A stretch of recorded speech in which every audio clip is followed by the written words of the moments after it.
কিরে বল্টু, পরীক্ষা তো দিচ্ছিস, পরীক্ষা কেমন হচ্ছে?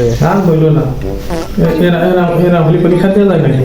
এত এত এত কঠিন প্রশ্ন করলি, এত কঠিন প্রশ্ন করে পরীক্ষা দিতেই হচ্ছে। সে বললাম যে লিখবো, সে লেখার কায়দা নেই, খুব কঠিন প্রশ্ন করে। যার কাছে শুনছি সেই বলছে কঠিন আছে লিখতে পারছে না। এত এত কঠিন কঠিন প্রশ্নগুলি কি লেখা যায় নাকি? সম্ভব নাকি? তারপরে আরেকজনের কাছে যে দেখে লিখবো, সে সুযোগ দিচ্ছে, এত গার্ড করা দিচ্ছে, পিছন মুখে ঘুরতে দিচ্ছে না। কিভাবে লিখবো জানি? এই পরীক্ষা দিয়ে যায় নাকি? পরীক্ষা আগে জানলে দিতাম না।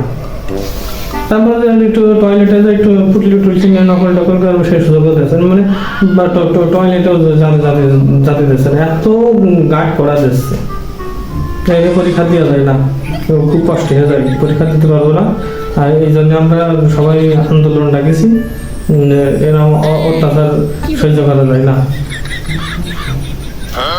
এই পরীক্ষা দেওয়া যায় না, গিয়ে পরীক্ষা দেবো না যদি ই না হয়।